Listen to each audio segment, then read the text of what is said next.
We are live. Hey y'all, I'm Dr. J. Bundy, and tonight we'll be discussing Armageddon with Doctors Michael Van de Graaf and Ben Davis. Are you ready? Welcome. Jefferson laid great stress on it. It wasn't enough, he said, to enshrine some rights in a Constitution or a Bill of Rights. The people had to be educated, and they had to practice their skepticism and their education. Otherwise, we don't run the government. The government runs us. Welcome, welcome, welcome to the sunny spot. So happy to be here. So happy to be sitting in this spot hosting for the lovely, wonderful Sunny Shell. I've got Dr. Michael Van de Graaf with me, aka Tapioca Weasel. All hail the Weasel. And Dr. Ben Davis. Ben, happy to meet you. Good to be met. Good to meet you as well. Yeah. So can y'all tell us real quickly who you are, and just also real quickly, what got you interested in Armageddon? I can go first. Yeah, go ahead. So I'm Vandy, also known as Michael Van de Graaf. I'm a postdoc physicist at Stanford, and Armageddon is. We decided to do Armageddon for this show because there's so many different ways and things that you can talk about with that topic. I think it's great. I do have some opinions about Armageddon. I think that the only way humanity's going out is if we get hit by like a giant space rock or something. Because I'm an optimist. So yeah. I'm very general interest in Armageddon.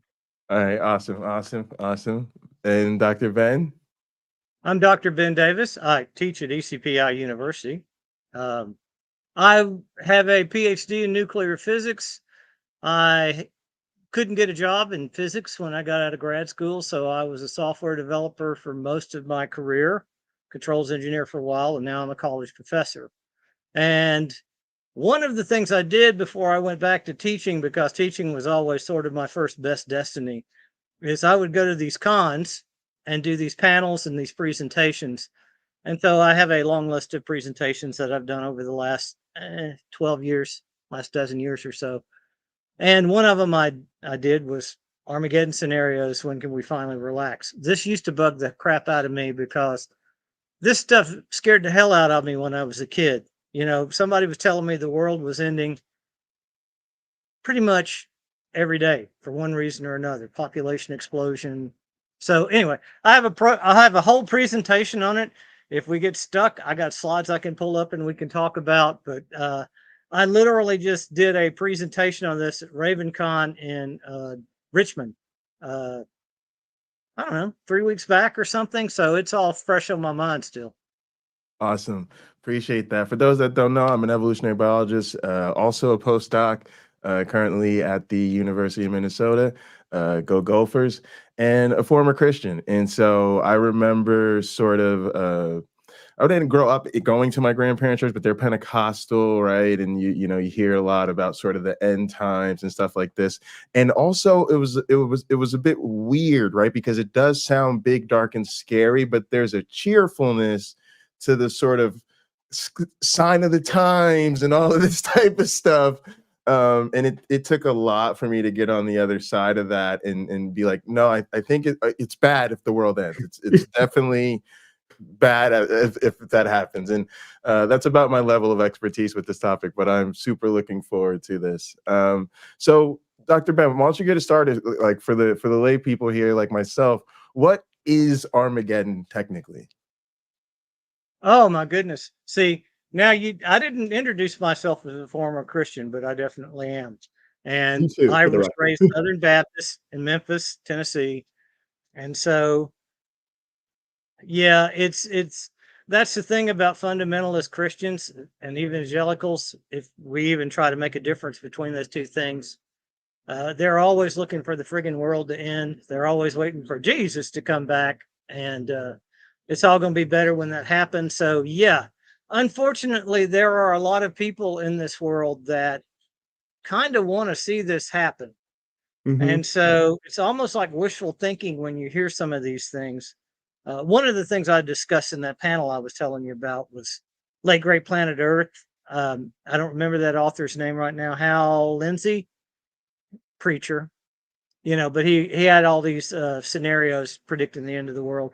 And so to answer your question specifically, Armageddon is a reference to Christ coming back, the battle between good and evil, and all of that.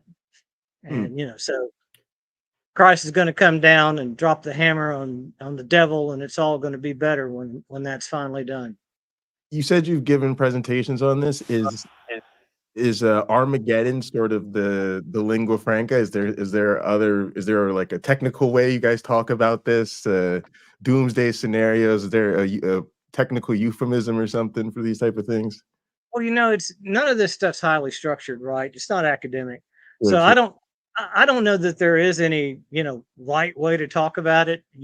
Everybody you ask is going to have a different way of saying it or whatever.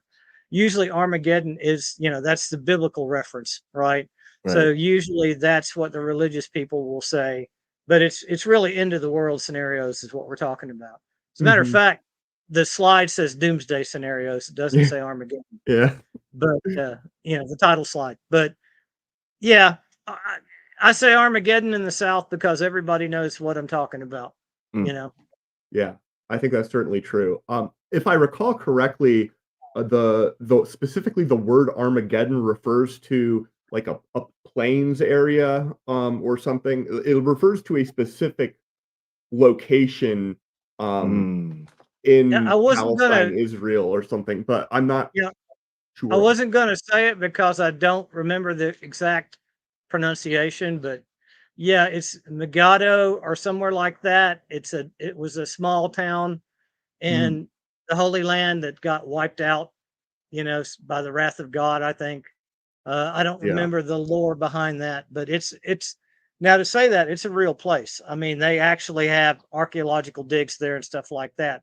So it really was a town in Palestine that got wiped off the face of the earth because, some other race came through and didn't like Jews and decided they needed to live anymore. It seemed to Wow. happen a lot back in the Bronze Age. So then it would have been a reference to some sort of like cultural memory or something like this. Yep. And it was a reference to say that this is going to happen on an even bigger scale. It's going to happen worldwide, and it's going to be, again, the battle between good and evil universally, and not just in this one place where this battle took place. Yeah, and I don't exactly understand why, people are so excited about it, because all of that just sounds scary. Even if you're on the winning side, war is not great, especially not a world-ending one. The Uh, funny thing about that is back when I worked at GE, uh, we used to, every Thursday night, ironically, we used to go out and go drinking at the local pub, drinking. We called it drinking night, right? And, $2 Crown and Cokes and all that. And I was sitting around the table with a bunch of engineers, what you think of as well-educated people. And I think we were talking about, if I'm remembering the time right, I think we were talking about the Mayan calendar thing and how the world was going Mm, to end over the Mayan calendar, coming to an end. And so one of the younger engineers, say late 20s, who had had a new baby that was just born, was sitting there at the table. We're talking about this. We're talking about how it is, but he's like, and we're talking about how, Y2K, maybe something like that'll happen, and the world will end that way. And he says, am I wrong to say this? But I'm kind of looking forward to this. I'm like, dude, you cannot be that mm. bored at 28 years old. You got, you got two kids. You got a good job. What the hell do you mean you're kind of looking forward? Now, Dating is we're all rough. It looking can't be forward, that right? bad. Uh, But I mean, I think that's something that secretly everybody wishes. Well, not everybody, that's too broad of a statement. But I think it's something that secretly a lot of people wish for, even if they're not religious. It's kind of like a change, a new thing, an adventure that's sort of foisted upon you so that you have to figure out how to evolve in a different way. and you don't have to go to your 9-to-5 job anymore. Yeah. So there are a lot of people that kind of sort of on some level, I mean, Scott was the only one that just ever came right out and said it. But and then, like I say, he was half drunk when he said it. But I think there are a lot of people that sort of harbor this desire to see the world come to the end, and something else, to take its place. I think it's Yeah, really I interesting mean, because I was kind of wondering about this, if you guys had thoughts as to, is this terrible idea that religion placed in my mind? It's really scary to me, actually. Like, when I actually think about it, like the fact that that's even in there and people sort of are worshipful about that tradition and idea. But of course, like so many of the other things that there are religious ideation and ideas around, um, it helps if it's something, if it's already there, if it's already a common fear, if it's already a thing that we commonly mythologize about. And so I got to remember to not necessarily jump to the conclusion and blame religion for this fascination that I maybe see, we've always had. I was about to do just the opposite, because you say you don't think you should blame religion, but I was about to point out that this is one of the insidious things about religion. yeah. Okay, It, I'm thinking specifically about Christianity because that's all I really know, sure. but I think it's probably true, for like Islam and some of the more popular religions. It's this idea that we're all crap, and mm, God looking down on us. He decided to take pity on us and create us, and then treat us like crap ever since. Right. And all the works. What's the quote I brought up the other night? This all of your works look like filthy rags before the Lord. And it's like I don't know what the hell kind of God wants to come along and make a race of people that he can just shit on for all eternity. But that is the mentality. And so it's like daddy's going to come and give us our spanking that we've been deserving for all these, millennia, since we've nailed him to a cross kind of thing. And even before, Cain and Abel and all that. And so we deserve it and we just can't wait to get it. That seems to be kind of the message behind, again, my wife's Methodist. She never deconverted like me. And Okay. there are certain sects that aren't that way. They take a little bit more of a moderate approach. But if you're talking about fundamentalist, and evangelicals, then they eat this shit up with a spoon. And I do not know what that is, why people love it so much, but I know it's a thing. Yeah. Yeah. I think it shows how far a person can push themselves and be pushed, to be, I think, consistent with their view. I try to think that some of it is just they have a lot at stake mm. on these I, beliefs. I think there's a lot of cognitive dissonance going on. Yeah. Yeah. There definitely is. There always is that with religion. And I hate to say Um, it, but this is kind of an I told you so, right? Like, yeah. it's a wished for kind of I told you so. It's like, yeah, I'm Y- thinking about that. You guys, I know you guys have seen A Christmas Story, right? The You movie, know, I don't yeah. remember it, but There's I'm multiple sure I've versions seen of it. it, Yeah. but you know the story. The good one. No, the one where the kid's growing up in Indiana, and he wants the Red Ryder BB gun for Christmas. And there's a particular. You guys are giving me the. I can't. No, yeah, I'm yeah, making yeah. this every Christmas. I Yeah, can't yeah, believe you guys don't know what I'm talking about. But anyway, there's a scene in there, right, where he says the F word and his mother's punishing him by making him washing his mouth yeah. out with Lifebuoy soap, right? And he's Mm, fantasizing about how he's going to go blind and punish his parents, because they made, and it's soap poisoning, right? Is why he went blind, and so he's literally having this fantasy. Do you guys remember what I'm talking dark. about now? No, this Randy's I don't I remember laughing. that part of it. No, I remember. Oh God, gosh, you're killing me.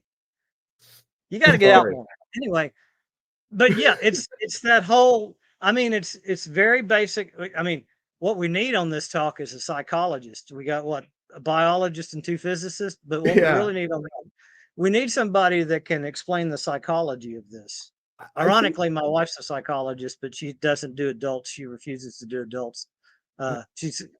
She's a school psychologist, but there's something about that satisfaction that you get, even if you're the one that gets hurt in the end. It's yeah. the mental pain it causes your parents or whoever loves you. But it's that satisfaction of, I told you this was going to happen if you didn't, follow Yeah. the straight and narrow and take care of me the way I thought you should. And, and I'm actually having a laugh about it, even though I'm the one that, is suffering, Yeah. Have and you guys that's a common thing. seen Don't Look Up? It's Yes. Yes. It's Yes. a Phenomenal. version of that that I think it very much explores exactly that idea, because there it's sort of the problem with society is the other problem, like everybody's ignoring the real problems, and the scientists who are trying to warn everybody are like, this is a big deal, and yeah, they definitely have that same sort of glee in watching everybody get proven wrong and you're proven right, even though you're all going to get vaporized in the end anyway. Yes. And some of that is political because it has to do with the COVID thing and wearing the mask and all of that. Yes. Which, I mean, you've even got smart people saying that was a mistake now. I know. It drives me crazy. I mean, I don't know if you ever watched Eric Weinstein. He does all these podcasts on, Yeah. and he's a smart guy. I mean, he does these 2-hour, 3-hour long podcasts. I'll sit there for 3 hours and watch him. And he actually says some really interesting things, but he'll start ripping on the whole COVID fiasco. And I'm just sitting there going, what fiasco, man? I had to wear a mask for a couple months. I had to get a shot. Go ahead. So one thing I was just going to say that kind of brings out to me there's a bit of a seriousness to this and almost sort of an urgency, because I always say there's that cliche, you should live in interesting times. And for me, when it comes to things like pandemics and war, it's like I would turn the interesting knob down a few notches. Like I'd be fine with, living in slightly less interesting times. But when I think about these things, COVID being one, the conflict and let's just say, leave it at that we're seeing in different places, it really does feel like there are people egging it on, and how are we supposed to work together right now in this moment? It's a bit difficult. It's a big problem. It's actually why I originally thought of doing this talk when I was throwing out ideas for the talks to do. And going back to the religious analogy for a minute, I'll even confess right now is, I didn't believe in global warming. And why did I not believe in global warming? Why did I call bullshit on it when that first became, an item of concern for a lot of people? Is because my first exposure to global warming was Al Gore. And it's like, fuck, here's another politician drumming up some manufactured emergency to get everybody up in arms over. And I literally, I'd make the argument that, volcanoes go off all the time, dump carbon dioxide in the atmosphere. I think it's kind of hubris to think that, man could generate that kind of pollution in the air to cause the kind of problems people are claiming. And that was a position I took. I went to cons and said this, as a panelist, and I went about 3 years, and it finally occurred to me that it's like, okay, I'm making what I think are logical arguments, but there are people that I know and respect that are on the other side of this, and maybe I should look at the data. And so, I finally sat down, and it only took me about a half a day. It only took me about 4 hours to go to the NASA website and look at the raw data myself and go, fuck, there really is a problem here.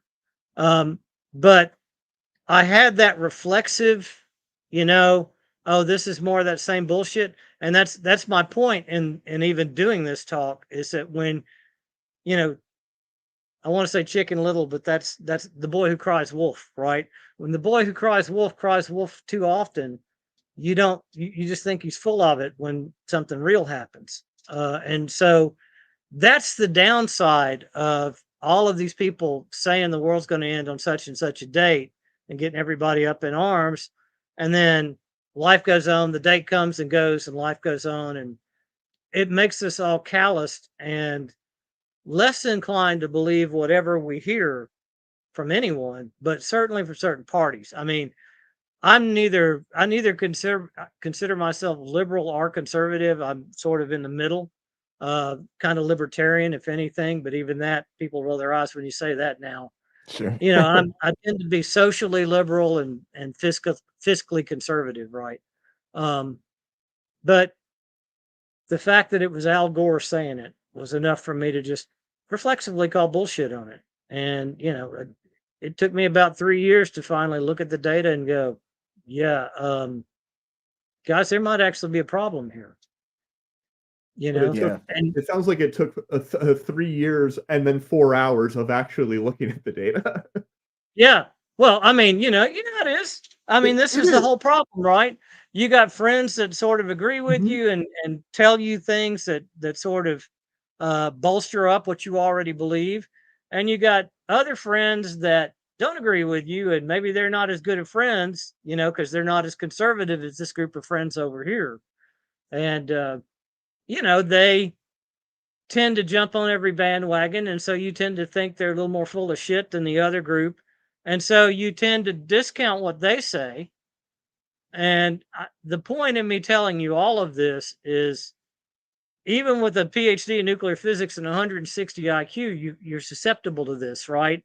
Mm, I mean, because it's a big world out there, there are a lot of issues, and nobody has time to go off and research every little thing they hear, right. right? So you've got to you've got to fit it into your worldview and use your internal logic as what you think is actually happening. Otherwise, you'd just be, you know, reading books all day long, and not even the good ones, you know. If it's physics books, that'd be different. But you know, books about climatology, it's like, no, I don't want to do that. You know, I've considered the source, and I don't trust the source, and therefore it must be wrong. But I mean, it's exactly the kind of crap the flat earthers do. It's exactly the kind of thing that the anti-vaxxers do, and we all look at them and go, okay, they're morons. Most of them are, but still, we're all susceptible to it under the right conditions. Yeah, yeah. And also, I think it's very mainstream. It's not something people necessarily talk about a lot, but to me, a lot of people still identify with sort of mainstream Christianity, so to speak. And that is the narrative that they buy into or anticipate. You know, they may not think that it's a nice thing to talk about or polite dinner conversation with people who, you know, might not be believers or whatever, but they're very much about that being part of the plan. Yeah. Yeah, And there is there are enough of these people with those opinions in positions of power, such that if we actually did have um and we did have a maybe not an extinction level, but we had a huge threat that we're still dealing with it when it came to COVID. um Uh-huh. but if you know, if we actually do have an asteroid coming our way, or an enormous caldera erupting suddenly, you know, jumping climate change forward by centuries, the people who think that Armageddon is inevitable and it's all in God's plan are not going to be very effective in trying to prevent that from happening. Oh They're yeah. not going to be interested in that, and they're not going to think that it's worth investing in preventative measures or common sense, or in 100 years from now, because they don't think that there will be 100 years from now. Oh, they'll be standing in hand singing "Kumbaya" when the freaking shockwave goes around the world 7 times and pummels them into dust. and they'll be thinking they're going to meet Jesus all the way down to that last minute when all the neurons in their brains disconnect. There are people that are just living for that day, and I grew up with them, and I think I that's don't in a know. sense a I'm not sure what I tremendous should say irony. next, just in case some of my family watches this. But yeah, I mean, that's what a lot of them are going to think to the bitter end, and they're going to welcome it. They're going to say, "This is great. Finally, what we've been predicting for 2,000 years has finally come to pass. See, we were right." It's like, kinda. You know, meteors have hit the Earth before, and nobody blamed it on God, but whatever. You know. Yeah, that's the irony of it, is that like accepting that you actually can become complicit in our actual downfall and destruction. So look, while we've got you here, do you want to take us through this presentation? Because it's got it's chock full of information, I'm sure, that people would love to have. Now, I am more than willing to do that. On principle, I wasn't going to do that because I figured the three of us could just talk. But Oh yeah, we can. Well, do you want to just take us through some of the interesting I tidbits of the already feel history? like I've been talking too much already, because it seems like I'm kind of dominating right now, and I don't mean to. No, But no, no. I'll just be honest. I just thought, oh my goodness, there's so many of these like great movements in here, and like that I wasn't aware of. So do you want to just hit some of the highlights for folks? I'll definitely show you some of my favorites. Let's see. Share screen, and then I have it on a virtual monitor, but let's see if we can make it work. I'll probably have to switch monitors so I can. No, I can leaf through it. So this one's a fun way to kick it off. And by the way, this talk, it doesn't say it in the title, but it is a lifetime of doomsday scenarios. This is all shit people have predicted Mm. that failed to come to pass in my lifetime alone. Right? Oh, I We see. can't I even see.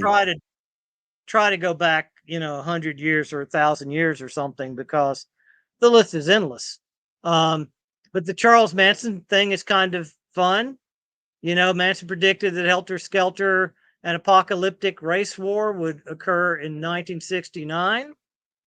And so he convinced a lot of people to do a lot of crazy shit based on that.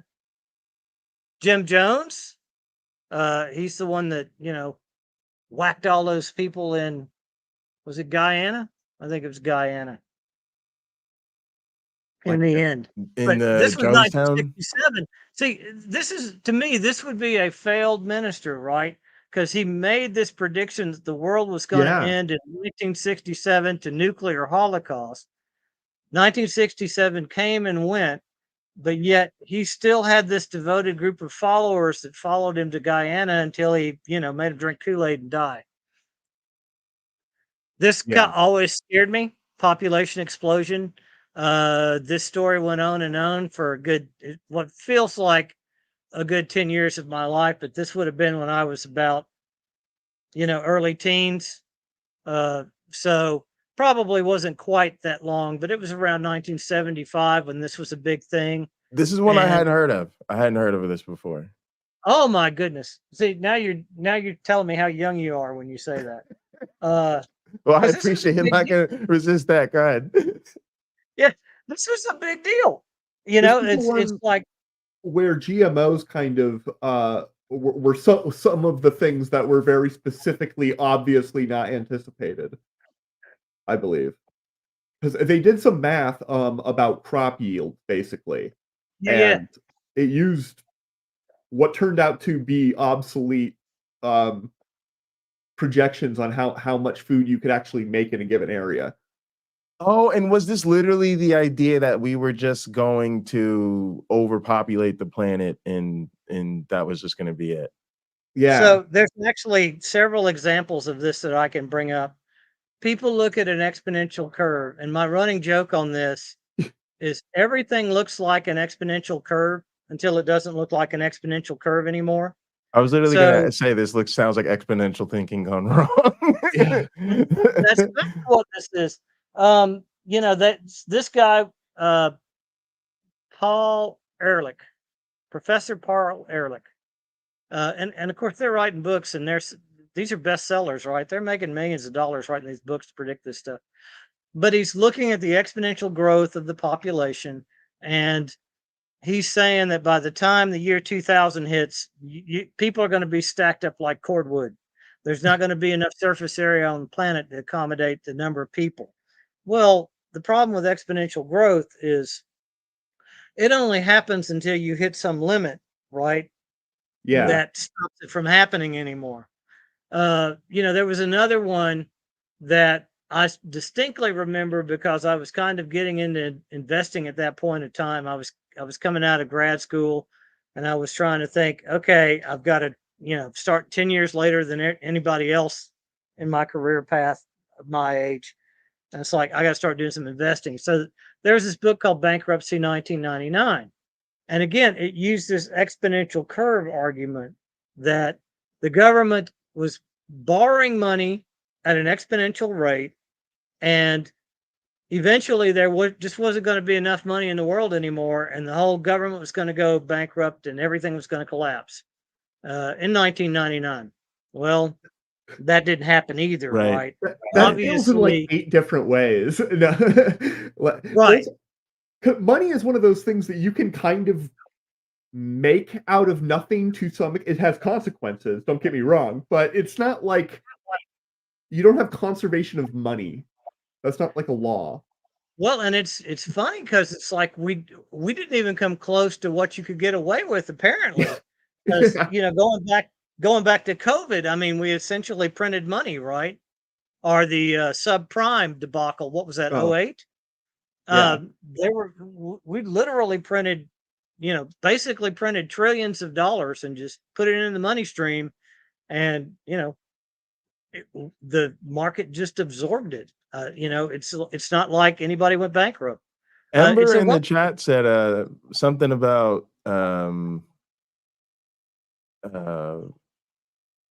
what Jehovah's Witnesses in 1975. I was going to ask about that because they had it was a popular saying, "Stay alive till 75." The Jehovah's Witnesses really were pushing the idea that the second coming or the third coming or whatever, because they also think something happened in 1914, was going to happen in 75, and now they are they have really done their best to scrape that from all of their history. Basically, yeah. They've retconned it.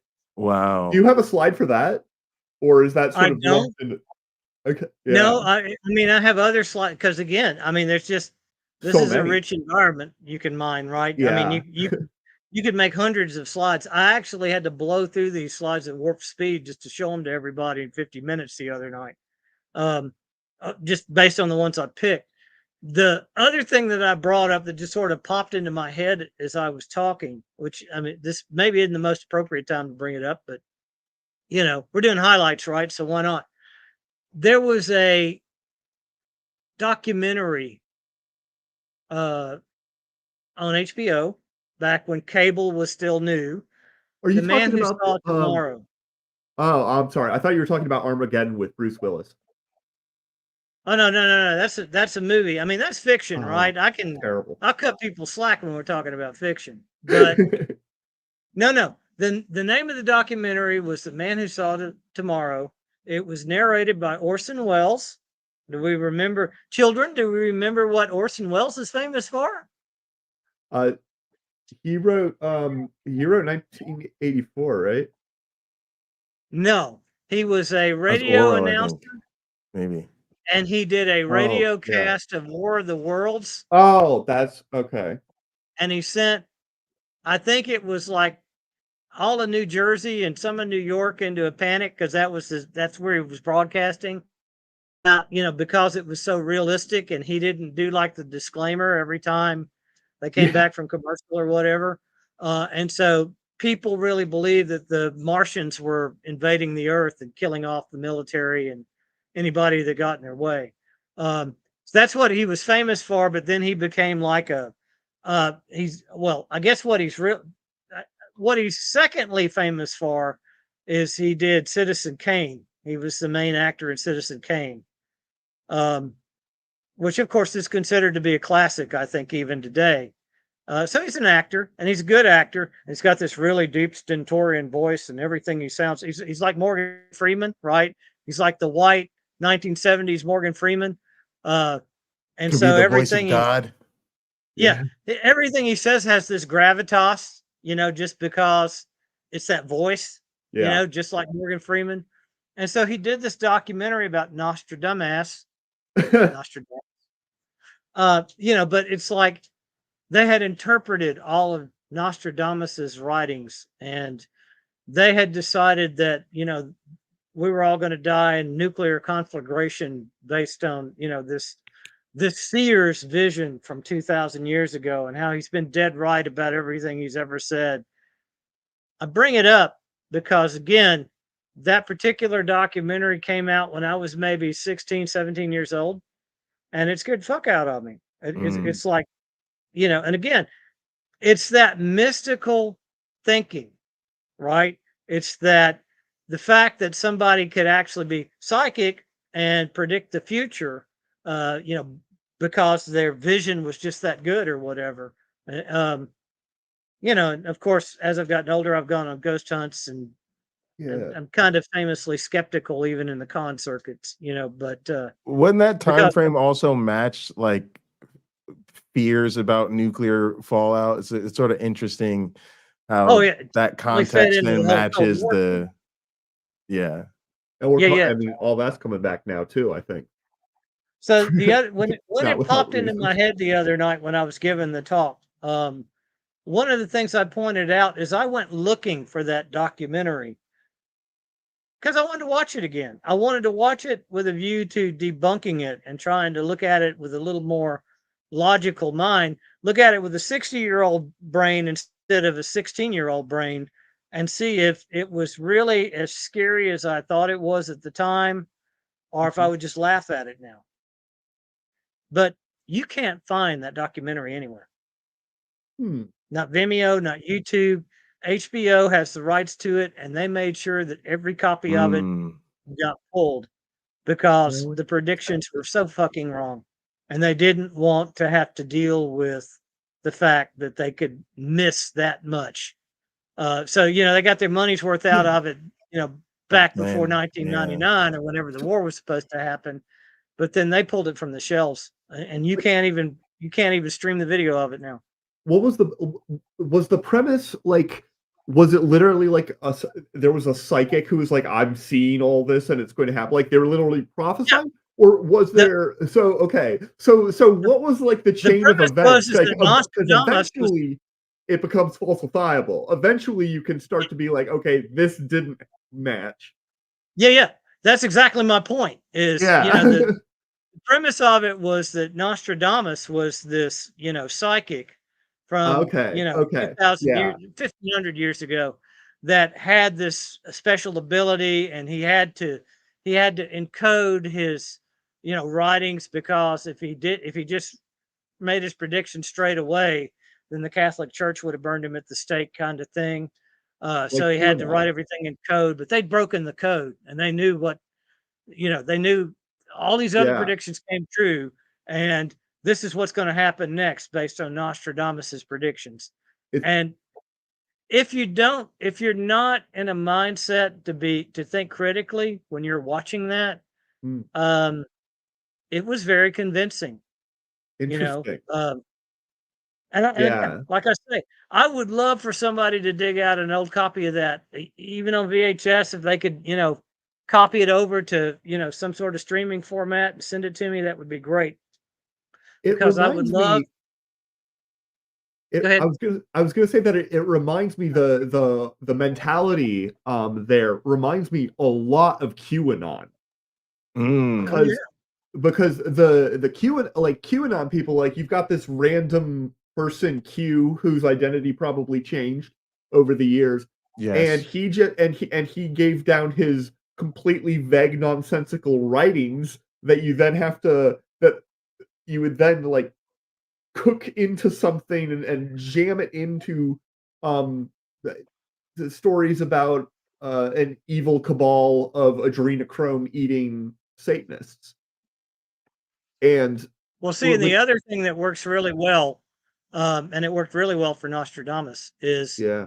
he was, I don't know if he did it on purpose or accidentally. I'm thinking that it probably just sort of came naturally for him, but he had the biblical references in there, right? Mm. He would talk about the beast, would come out of the east, and then some good guy from the west, because fortunately the Americans get to be the good guys in the scenario. Go figure.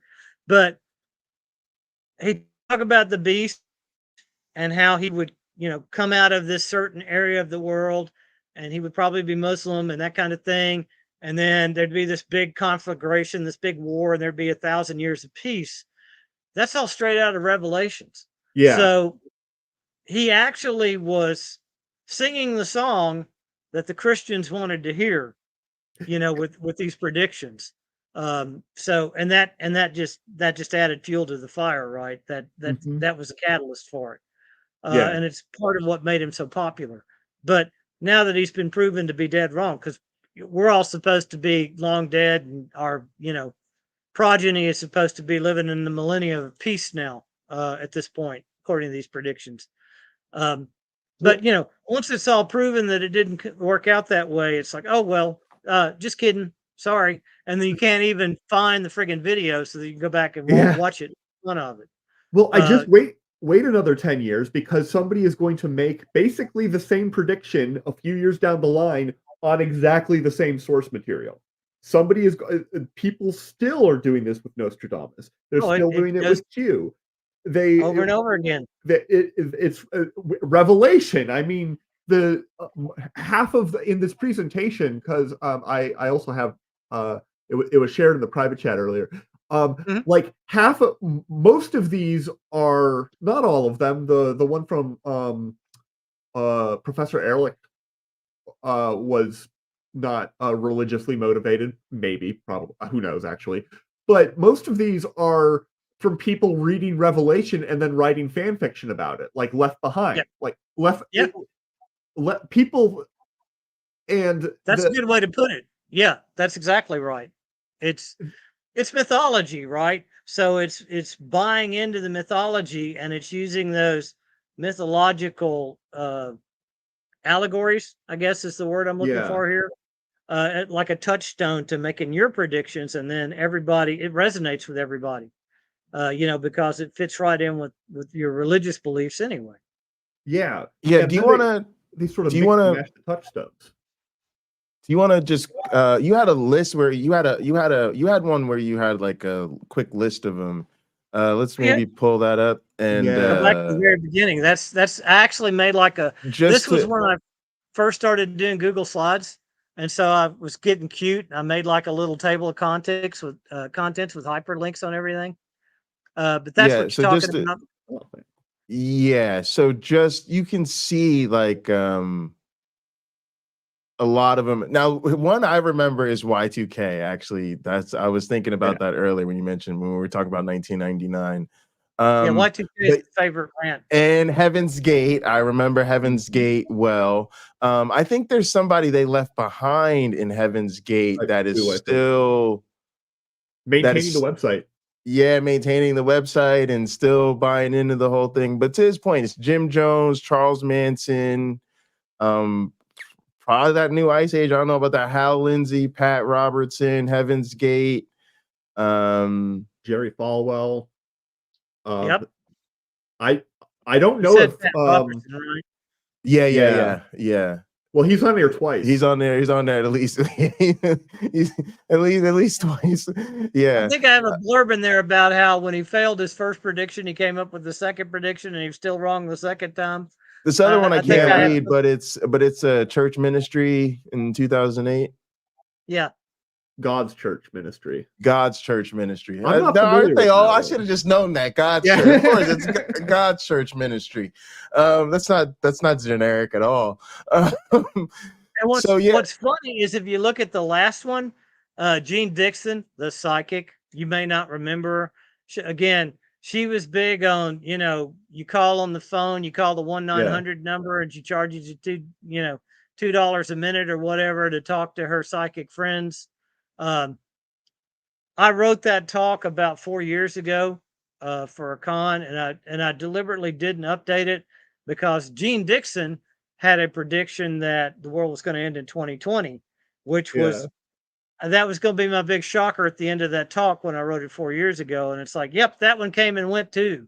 So I left it in there to say, this is the next one you got to worry about. Sure enough, that one came and went just like every other one came before. Yeah. Nothing happened. So I remember there was a big one where a guy got like it was in the States. I think maybe it was in around 2012, but the guy who convinced a bunch of people that the rapture was going to happen, I recognize the name, and like multiple families like sold their homes and everything. I'm not sure why. Man, I was a programmer in 1999, and I knew software developers that quit their jobs and went to live in a bunker out in the middle of the woods somewhere, stocked up a bunch of supplies and stuff for Y2K. And yeah, just disappeared for Y2K. And my story about Y2K is I absolutely refuse to do any of the updates on my Windows 95 machine because I just felt like we had what we jokingly called the Come to Jesus meeting every Monday morning at the job I was working at the time. And one of the division heads usually would get up there and do a talk. And so one of the division heads had read a book about the coming Y2K disaster, right? And so he gave up and he gave an hour talk about this book he read. And he was trying to tell me that my car wouldn't start because all of these microprocessors and all of these, computer-driven things in the car, and they've all got internal clocks, and it was all written originally in COBOL. And so when it rolled over from 99 to 00, even your car's going to get GPS satellites are going to fall out of the sky. And I'm sitting there going, dude, I know how Isaac Newton works. I mean, they might go dead, they might stop working, but they're not going to fall out of the goddamn sky. But the other thing is, how many electronics do you know that have the wrong date and stuff on them and have a different date every time you turn the thing on? Like a lot of stuff, it just doesn't matter. Yeah, so I was young. I would have been teenager, but I remember actually being a bit disappointed. Like I didn't think the world was gonna end, but I was actually hoping at least a couple of things acted squirrely. Something didn't happen. Yeah, and I remember just like it was such a nothing burger, like just nothing. It was. Well, and again, I can't believe this guy was saying this because I think at the time I was driving a '96 Buick, and I'm sitting there in the audience listening to this guy and going, "How the fuck does my Buick know what year it is? I've never told it." It's like my 96 Buick didn't have any idea whether it was 97, 98, 99. Was it all of a sudden going to stop working, at January 1st, 2000? And of course it didn't. It started right up, the next morning, just like everything else, and the thing that killed me then, because I literally stayed up with my unupdated computer through the night, watched the big millennial celebrations, go through Australia, Christmas Island, Australia, India, all of Europe, and it's like, yep, nothing ever happened. I got on this tangent and I forgot what I was going to say. Getting old sucks, but it's like nothing ever happened. Basically, from my understanding, is basically about as much bad happened from Y2K as happens when they add an extra second to like sync up astronomical time and the UTC time, like because you get some glitches and stuff and like a couple websites like go down or something, but the planes are not falling out of the sky. I remember what I was going to say now. Commentators, as I was watching all these millennial celebrations, go around the world, the commentators were saying, and this just shows how well prepared we were because somebody warned us in advance. And it's like, no, that's not what happened, dude. I'm sitting here on the internet with my Windows 95 machine that I didn't do any updates on, and it's fine. I mean, all that money we spent getting ready for Y2K, maybe some good came of it. Yeah, But I think there probably was some things that would have broken, but I don't think there were that many, and I think that well, they were fixed. Like, what would have it was happened a if nobody had literally done anything? It's not clear to me, I think. I don't think it's clear even in retrospect. if you'd written some shitty software and you were trying to push out Yeah. some upgrades to it without admitting that the original software you wrote was shitty, then it was a boon for you. It's like you got to put the patches in that and blame it on Yeah. Y2K, and not that you wrote shitty software in the beginning. So I'm sure somebody was breathing a sigh of relief over that. And I'm sure a lot of people used it as an opportunity Mhm. to fix some things that they were going to have to fix regardless, and maybe even get some government subsidies while they did it. And I mean, that's So kind of crazy too, right? Because you have this thing that ended up being, again, a big nothing burger. But at the time, it felt like you could just you go around and go, well, we got to make it Y2K compliant. Oh, okay. Well, here's a bunch of money to go fix it. Yeah. It, I had my it, man. I was out in the backyard, man. I wanted to see some of those GPS satellites just fall out of the sky for no reason. how many I are wanted to there see even? them. I wanted to see them defy orbital mechanics just because, Y2K.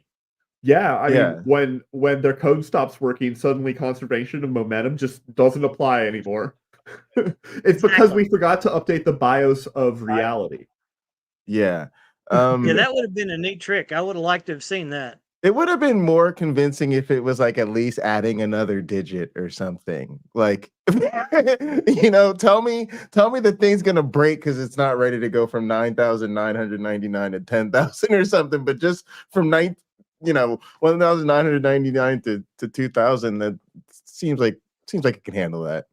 Well, see, that was a COBOL thing, right? Nobody even remembers COBOL anymore. I had to learn COBOL when I was a freshman in college, and Okay. that was the shittiest language. I fucking hated it.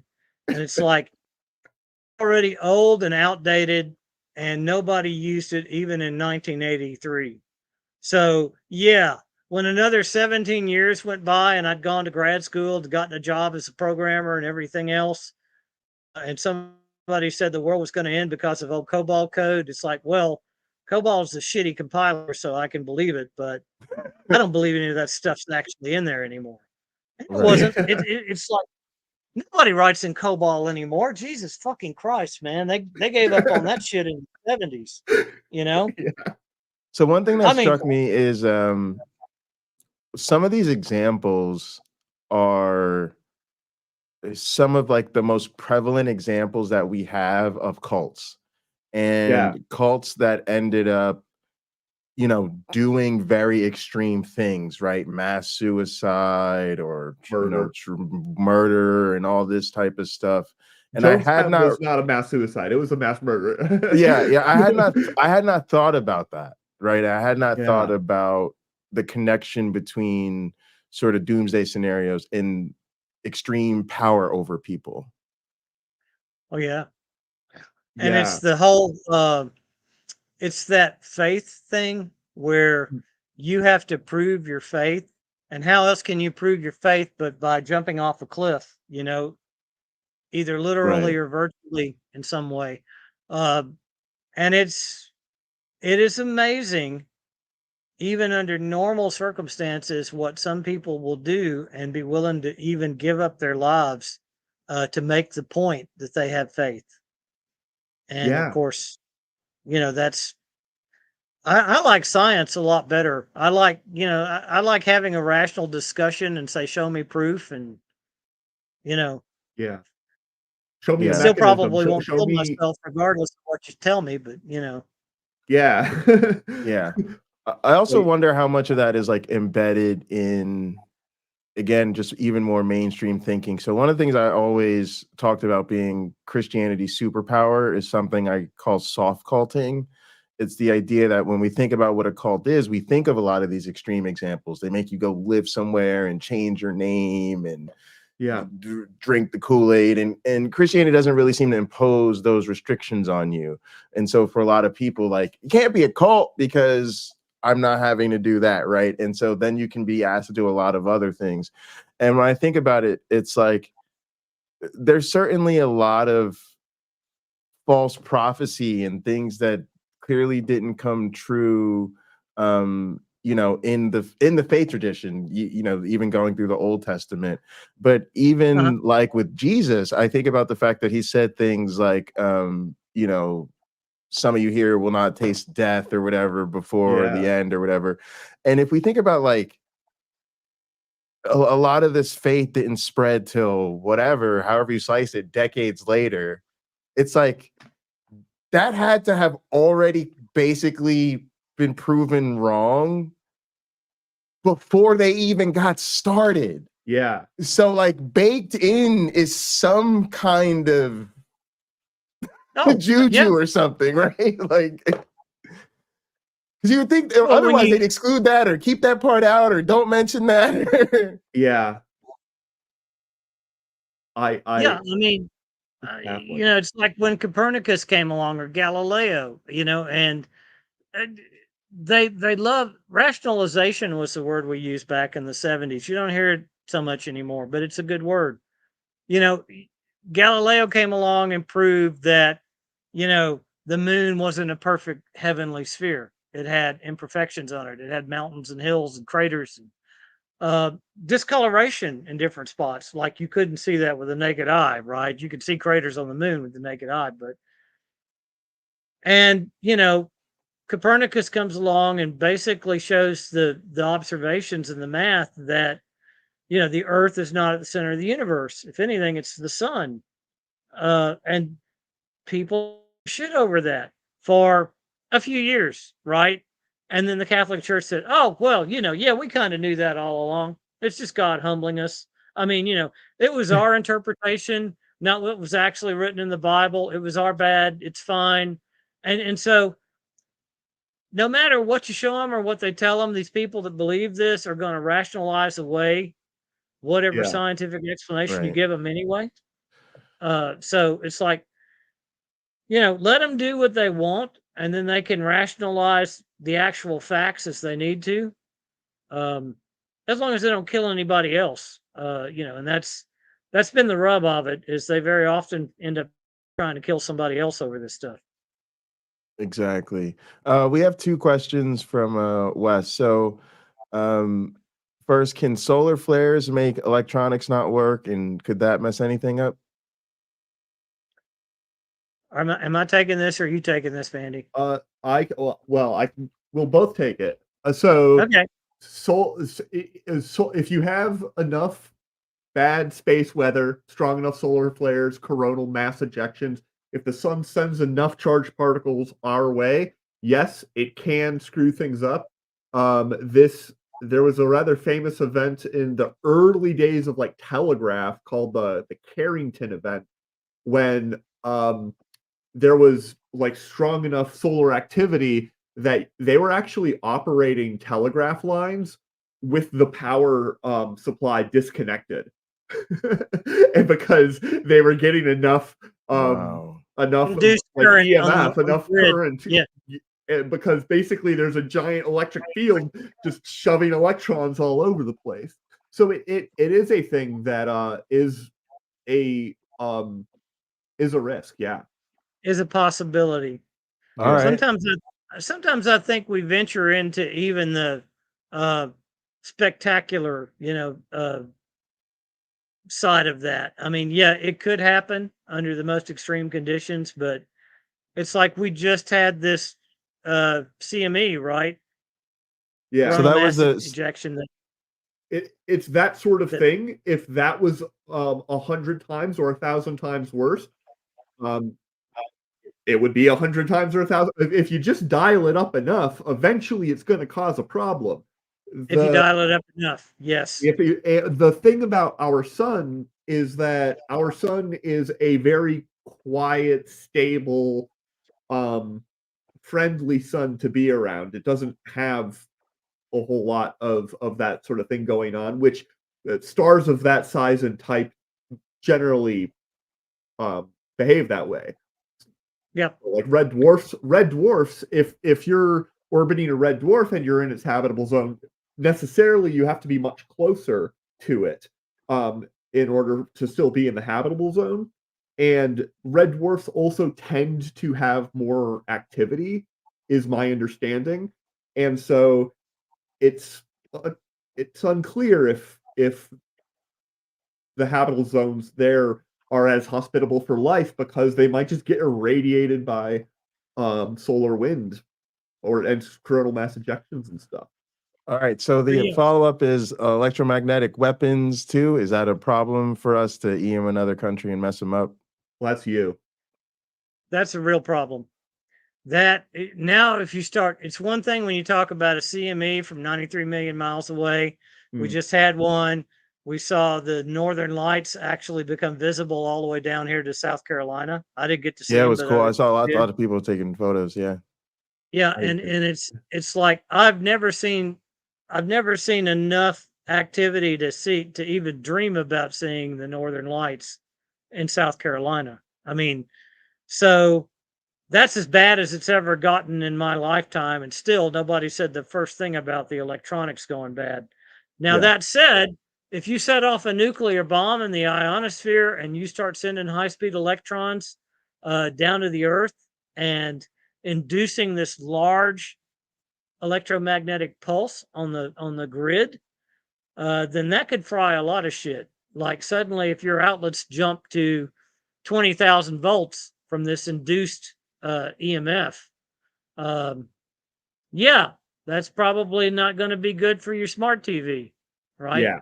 Yeah. Um, And it's not like it's going to turn it off. Like that would fry it. Like it would not be repairable because literally the very small electronics Oh, gets it's not screwed more by these blackout. things. It cooks everything. Yeah. Now the Interesting. blackout's going to happen too, right? The Right. breakers are going to trip, and That's it. there's going to be a massive blackout, just like what happened in the Northeast Yeah. back in the late 60s. But will it be as bad as some people predict?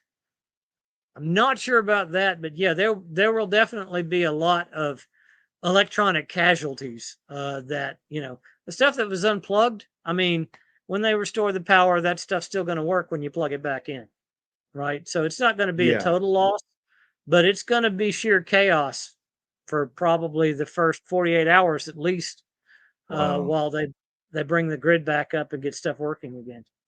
It's the sort of thing that you need to make sure that the infrastructure is prepared for some of, like, hospitals don't have 24 hours to worry about turning things back on or replacing components. Like you Yeah. want to have some protections against these things.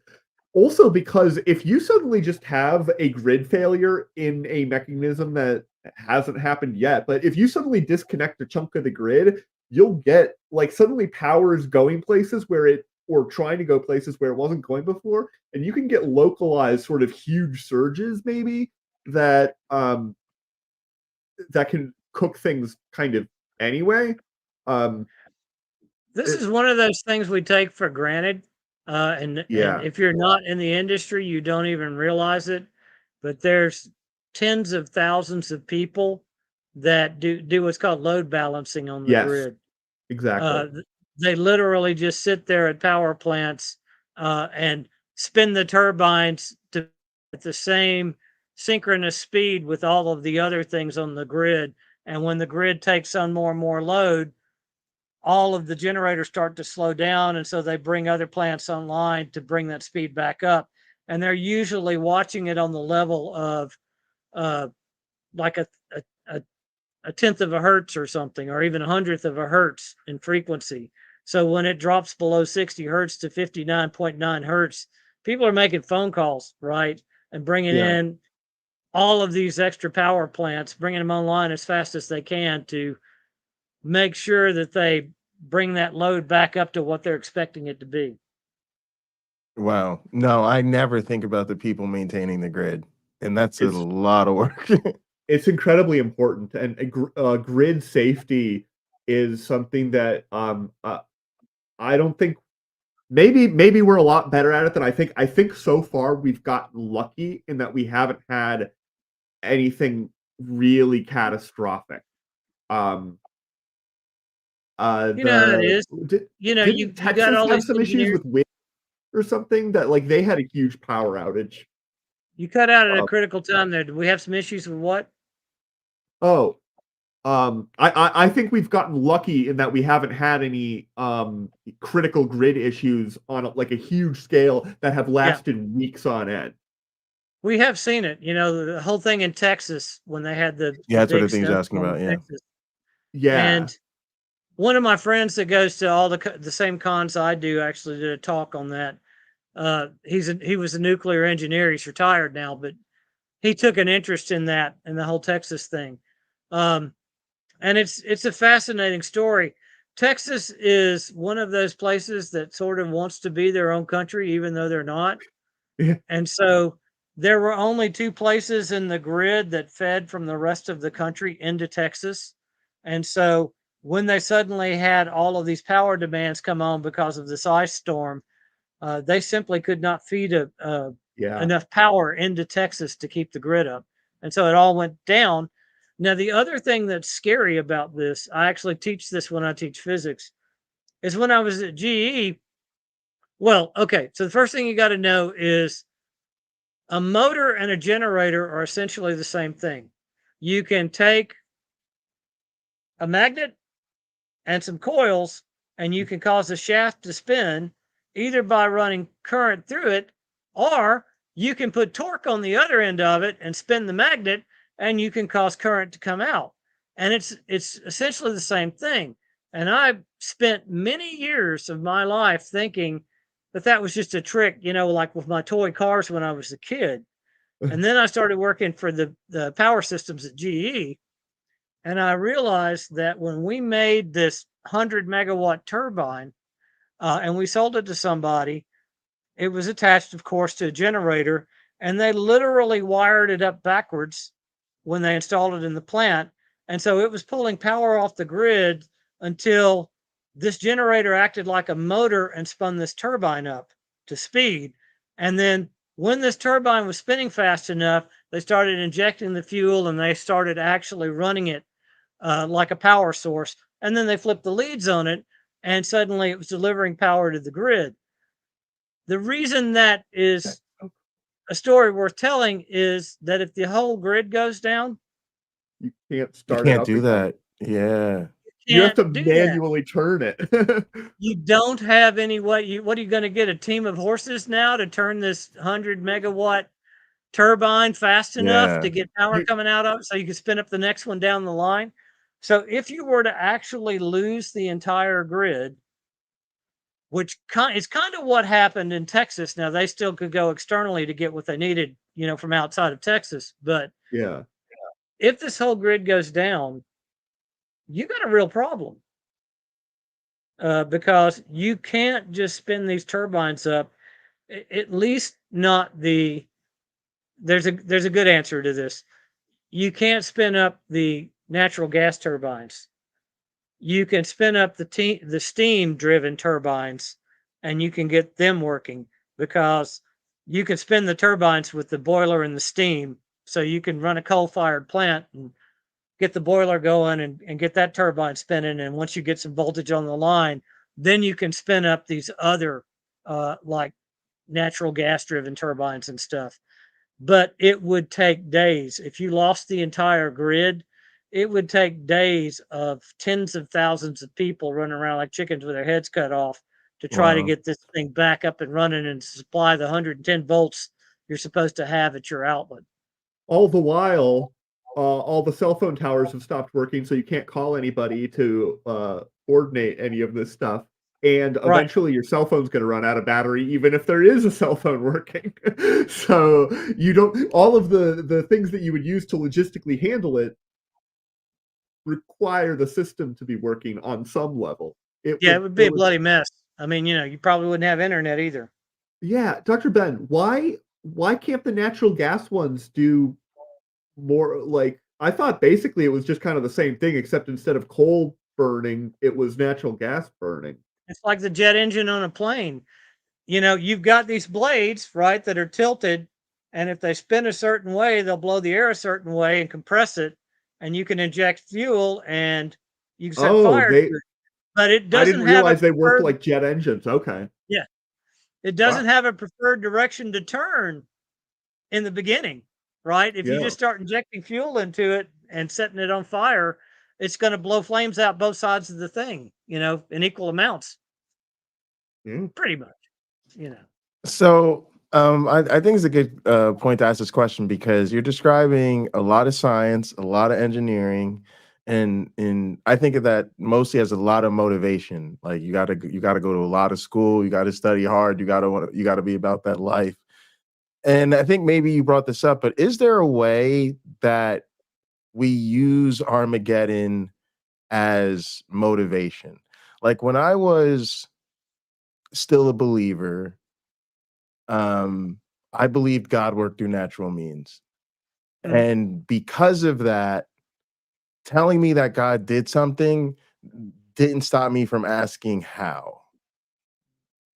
And because You of went through a that, lot of the same rationalizations I did yeah. And so at a I certain and point so in in a my way I credit my faith, believe it or not, with giving me an interest in nature and caring sort of about those big because I like to think if I wasn't religious, maybe I just didn't care about nature and how all of it worked. But I did, and then that led me to science. Is there a similar way that someone's fascination with doomsday scenarios turns into a good engineer? I Is there a think so. pipeline we can create Yeah, there? I think so. As a matter of fact, a lot of my friends on the Ask Dr. Ben page, and other places, because most of my subscribers are atheists. They'll occasionally make comments that effectively boil down to he's a Christian, he can't be a good scientist. I Mm, I think that's a horrible thing to say. very My true. mentor at Notre Dame, was a devout Catholic. He was and for that matter, anybody that lived 100 years before today, I mean, they were going to be steeped in a culture that taught them to be religious and to think in religious terms. And so they would definitely do this thing where they would go, I can still understand the beauty of nature and know that God's behind it, but I can still understand how and why it works. And I mean, we've literally had millennium of people that thought that way and brought science to the point that it's at. Right. Um, Yeah. Yeah. even though they were religious, and Yeah. so the two aren't mutually exclusive, and it's a mistake to think that they are. There's a lot of good scientists that are Christians. There are a lot of good people that I work with even today. As you might imagine, I don't discuss it with them openly, but Sure. I believe Sure. they're Christian, and yet they're still good scientists and engineers. So even if you take it to that extreme, where you're thinking about Armageddon and how you're going to survive Armageddon, yeah, there are a lot of survivalists, like some of these guys that I knew that were programmers in 1999 that suddenly just quit their jobs and disappeared. They were good technicians. And they went out in the desert and they built Faraday cages and they built these generators that would automatically kick on back when you Wow. couldn't just buy that off the shelf. Mhm. So they had to build the circuitry to do that, detect the loss of power and kick in their backup generator for their house, and build wind turbines when wind turbines weren't a thing, for whatever plot of land they were living on. So there's actually a whole lot of people that are in this sort of uh, class of folks that we're talking about that are actually very good technicians, if not very good scientists. And I imagine a few of them are probably even very good scientists. If you really started to look around.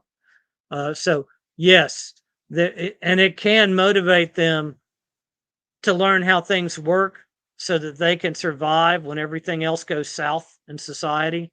Um, I think there are people that are just like what you describe and are probably very good at it.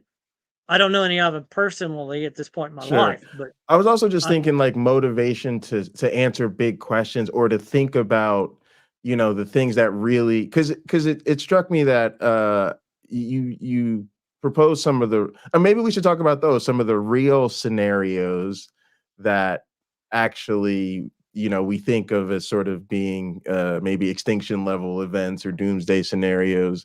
So you want to talk about those a little bit? Sure. You got any thoughts over there, Tapioca Weasel?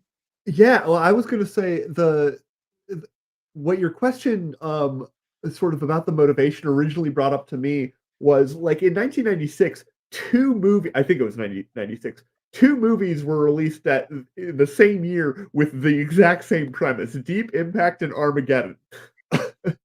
Yeah. And I think probably a lot of kids like got really excited and wanted to go into maybe like rocket engineering or something, and that it really I mean I'm not a rocket engineer, and I was a little young to watch them when they came out, but I watched them a few years later, and those are great movies, and they're really exciting, and like watching people like come together to like overcome the problem. I thought was awesome.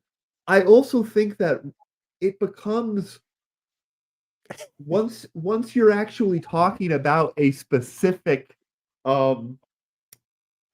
a specific problem, it becomes more manageable.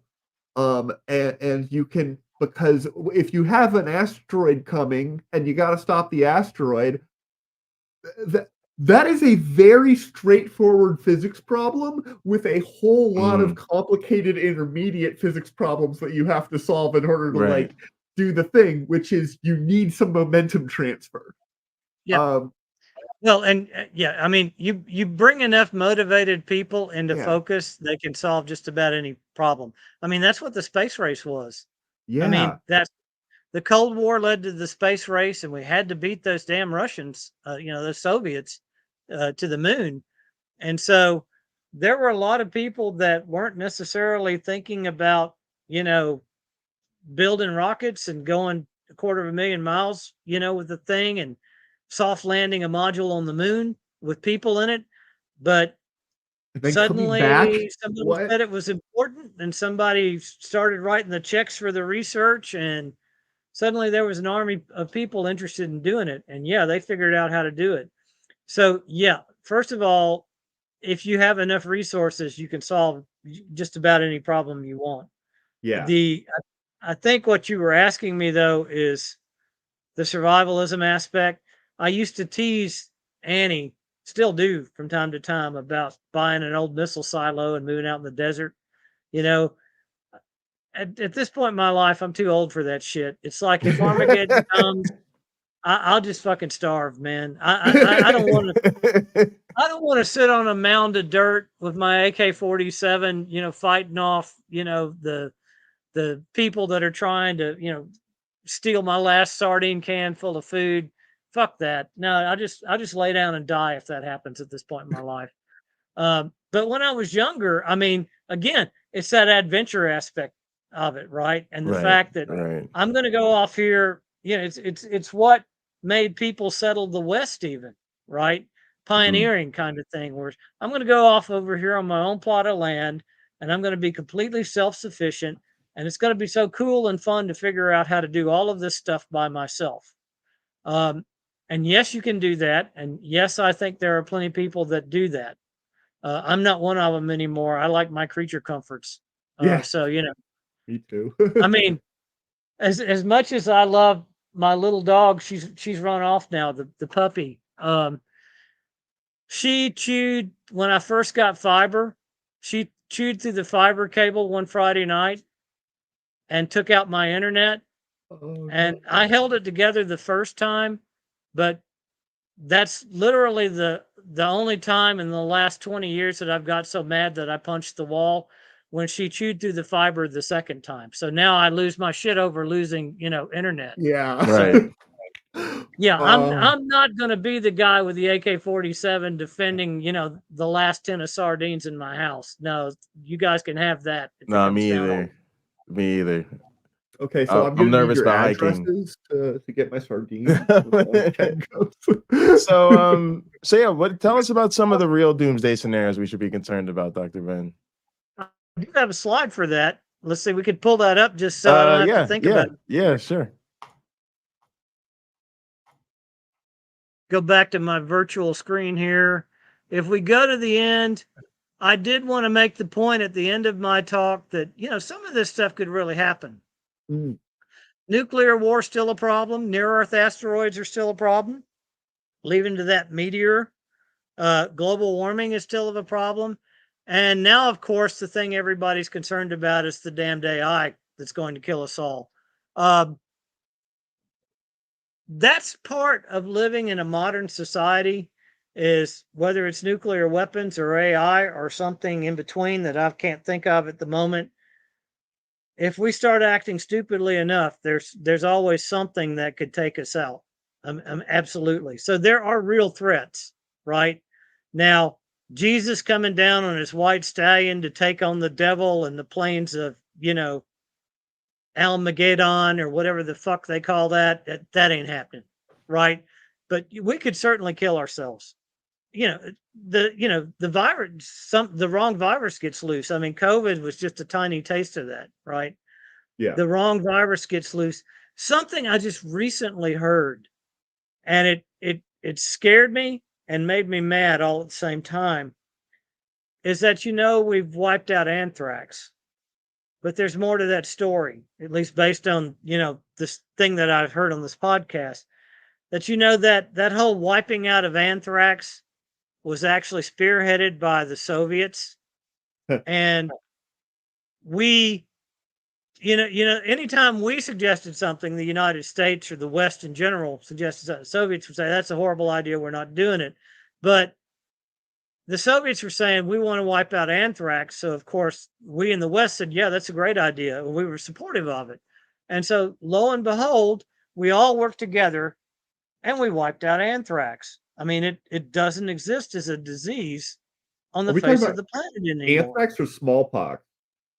Smallpox. Thank you. Okay, because I think anthrax Smallpox. was still occasional. Smallpox.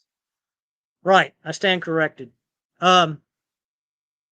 The problem was they found out after the collapse of the Soviet Union that the whole point in the Soviet Union was doing it was they had saved all of these biological weapons with smallpox in them, and they were trying to make a population on the earth where only the Russian people were vaccinated, and if they wanted to kill off everybody else on the planet with their biological doomsday device, they were set up to do it.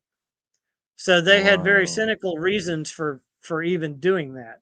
Oh my which of course we all got pissed off when we found out about that. But it's so that kind of thing could still happen, especially in conjunction with AI, bad actors, our friends in Russia and Iran and China. It's pretty clear if you just watch the news that they seem to be hell bent on just sending as much badness to the world as they possibly can for only reasons that they can understand. I personally don't care what the Russians do, if they want to be happy and live their lives and not hurt anybody. But there are people on this planet that clearly don't have that same philosophy. They want to be in charge of everything, and if they're not in charge of everything, they'll burn down the whole world. Yeah. I don't know what we do with people like that. But again, the biggest threat is us. It's like I don't lose the first minute of sleep over AI. I don't either. Me either. For the record, I love the AI. near-Earth asteroids. I think at this point we're quickly getting to a point where, we'll see it coming and we'll be able to do something about it. We still haven't mapped every one of them. Yeah, we're not quite there yet, but in 2 decades, I think we really will be comfortably there. Yeah, but if it's 100 million year window, right, and we're 65 million years in since the last one, Yeah.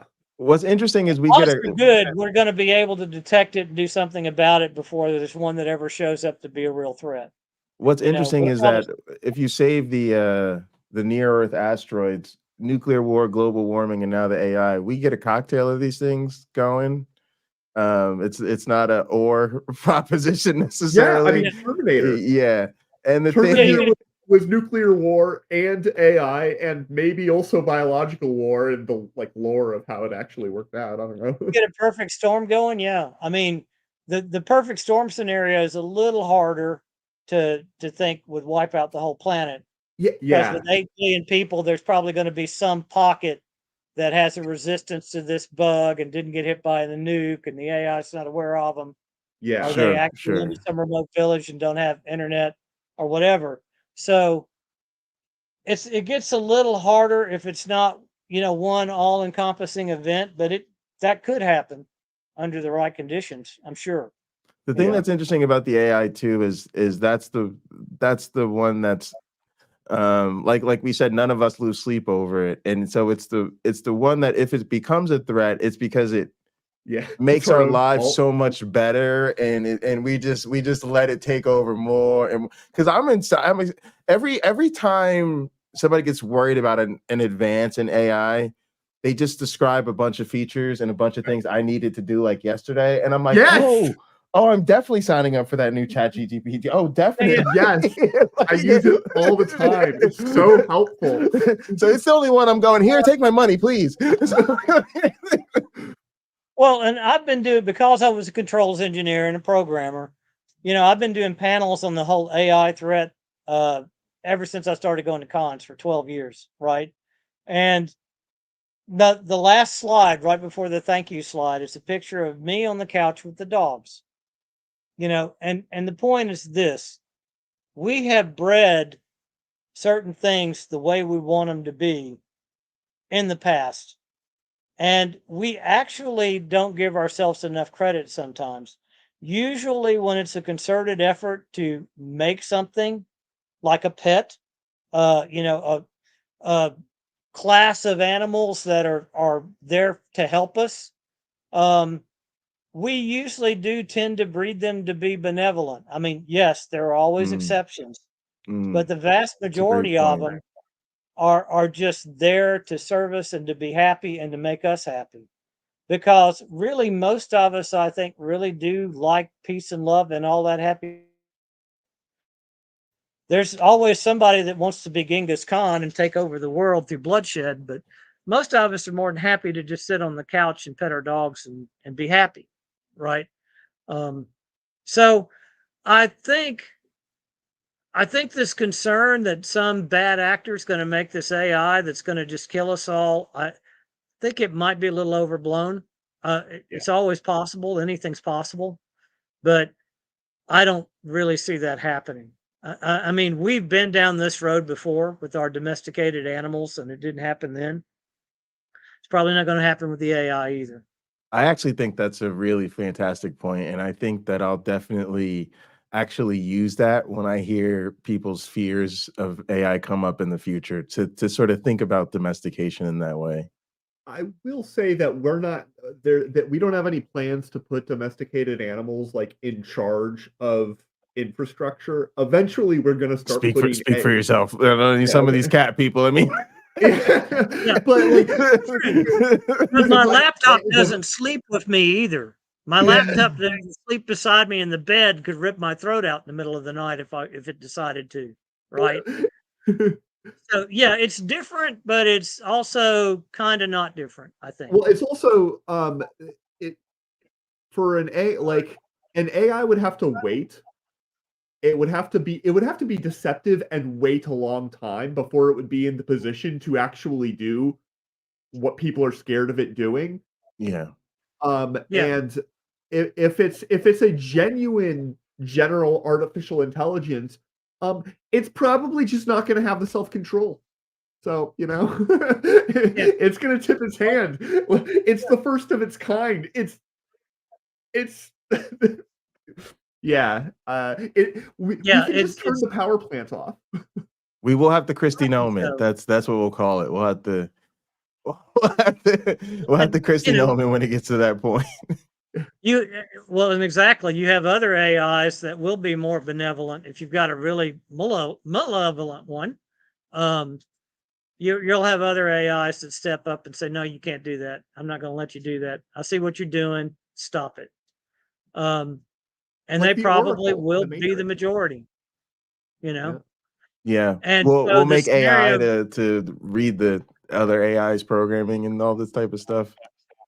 well, or at least read the intentions, just like you read the intentions of another human being, you know? Yeah. Mm. It's pretty clear that we all know what Putin's doing. We don't know, we don't always know why, because it's like, what are you going to be, the king of the dirt pile, you know, when this is all said and done? But it's like, no, there'll be other AI that'll go, I see what you did there, I see where you're going with it, and stop it, or I'm going to have to step up.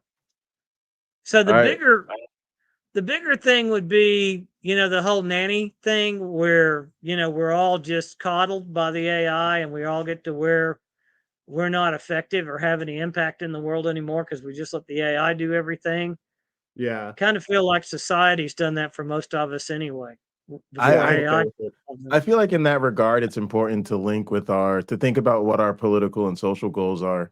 Not to inject any, but literally to think about that, because I think if it goes a certain way, it should be liberating, right? It should bring about this automation and it shouldn't feel like I'm so worried about the AI taking my job. It should feel like I'm so excited there's going to be AI to make my job easier, but I also have to be secure that Yeah.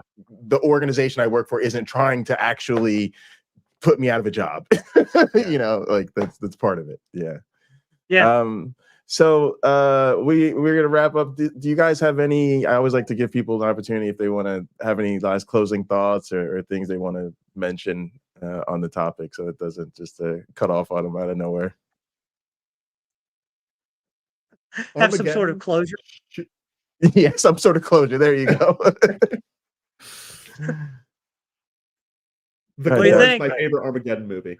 Well, wait, say that. What is it? That's a good. The That's a Core good is one. my favorite. The Core is your Armageddon. favorite Armageddon movie. That's a good one. Yeah. All right, Ben, what's your favorite Armageddon movie? The Core, dude. Yeah. Really? I love it. I love The Core. It's so much fun. Apparently, a controversial selection. Is that no good? That's weak sauce. You know. It's such so a bad. steaming pile of horseshit. Do you just like it because it's such a steaming pile of horseshit? Is that why it's fun for you? You can just laugh at it? Yes. Like yes. What? I don't. Yeah. It's the best bad science movie ever. Okay, I'll give you that. I mean, if you can just suspend all disbelief and I can't. I mean, I'm screaming at it the whole time. well, exactly. And see, that's the problem is I cannot completely suspend disbelief like that. You know, I actually, the Liv Tyler one works for me just because Liv Tyler's in it, you know? Yeah, Just yeah, like I like that listening. one too. Hey, easy on the eyes, easy on the mind. All right. Well, look, y'all. I want to send a special shout out to Sunny Shell, who will be returning as your normal host. Thank you so much for giving me the opportunity to sit in. Of course, the Skeptic Haven channel is monetized, which means that you can send super chats or super thanks later. And I'm sure we'll get back to you if you leave them in the comment section. Don't forget to check out the other shows on Skeptic Haven. Tuesdays is Secular Soapbox. Thursday is The Sunny Spot. Saturday is the Global Atheist and Women Atheist Unload. And on Sunday, there's Let's Talk. And of course, an extra special thanks to the Patreons, Helen, Greene, Logan Fisher, Amanda McLeod, Eric Ozols, Rion, Dean and Murphy, Dan D, Michael Wiseman, Cindy Plaza, Sunny Shell, Aaron Colson, and Phil Calderone. I'm Jay, Pocket Locker 86. Thank you so much to Dr. Tapioca Weasel and Dr. Ben for joining me. We'll see you next time. Take care, gang. Bye-bye. Yeah. Of our being knows this is where we came from. We long to return. And we can, because the cosmos is also within us. We're made of star stuff. We are a way of the cosmos to know itself. If